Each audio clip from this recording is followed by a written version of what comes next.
Hello everyone, আজকের ব্লগটি হচ্ছে গত বছর 23শে জুলাই আমার বার্থডে গিয়েছিল সেই টপিকের ওপরেই। সো ভিডিওতে তেমন কিছু স্পেশালিস্ট নেই, বাট বার্থডের দিন আমি কি কি করেছি এবং আমার সাথে কি কি হয়েছিল সেটাই এই ব্লগে শেয়ার করব। সো আমি যাচ্ছিলাম আমার বার্থডে যেখানে সারপ্রাইজ প্ল্যান করা হয়েছিল সেখানে। তো আমি যাওয়ার পরে আমাকে এখানে বসতে বলা হয়, আমি বুঝতে পারছিলাম না, হয়তো ভেবেছিলাম ছবি তুলবে, বাট যে না, সবাই আমাকে এখানে আসলে উইশ করছিল হ্যাপি বার্থডে বলে। এখানে হচ্ছে সব রেস্টুরেন্টের স্টাফরা ছিল। তো অ্যাকচুয়ালি আমি অনেক বেশি সারপ্রাইজড হই এবং আমার কাছে অনেক ভালো লাগে। এরপরে আমাকে ভিতরে চলে যেতে বলা হয়, যেখানে অ্যাকচুয়ালি বেলুন দিয়ে সাজানো ছিল এবং কেক কাটার জায়গা। আর আমার এই পুরো বার্থডে প্ল্যানটা সারপ্রাইজ করেছিল আমার বেস্ট ফ্রেন্ড। অ্যাকচুয়ালি আমার ওই দিনকের মন মানসিকতা একদমই ভালো ছিল না, কারণ আমার আম্মু গত কয়েকদিন ধরে অসুস্থ ছিল। তাই বার্থডে সেলিব্রেট করার প্ল্যান আমি ক্যান্সেল করেছিলাম। আর প্রতি বছর এমনি আমার বার্থডে নিয়ে অনেক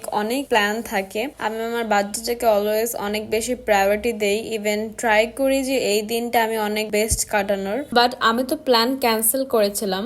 আর তখনই আমার ফ্রেন্ড হচ্ছে যে আমার জন্য এরকম বার্থডে সারপ্রাইজ প্ল্যান করে রাখে। তো পরে হচ্ছে যখন আমি আসলে গিয়ে এইসব দেখি, তখন আমি অনেক বেশি এক্সাইটেড হয়ে যাই। ইভেন আমার খুশিতে কান্না চলে আসে, এমন একটা অবস্থা। তো আমি আসলে অনেক ব্লেসড যে এরকম একটা বেস্ট ফ্রেন্ড আমি আমার লাইফে পেয়েছি। অবশ্যই একসময় আমি যখন মানুষের ভিডিও দেখতাম এরকম যে ফ্রেন্ডদের জন্য এত কিছু করে, তখন আমার অনেক আফসোস হতো যে আমার লাইফে তো এরকম কোনো ফ্রেন্ড নাই। আর এখন আমি আমার বার্থডে গিফট ওপেন করছিলাম, তো খুব এক্সাইটেড ছিলাম। পরে গিয়ে দেখি আসলে বক্স ভর্তি চকলেট, আর এটা দেখে আমি অনেক বেশি খুশি হয়ে যাই। তো আমি এখানে গিফট পেয়েছিলাম চকলেট প্লাস একটা আমার ছবির ফটো ফ্রেম, একটা ফুলের তোড়া। তো এই তো এরপর চলে গিয়েছিলাম কেক কাটতে। এটা হচ্ছে আমার বার্থডে কেক ছিল।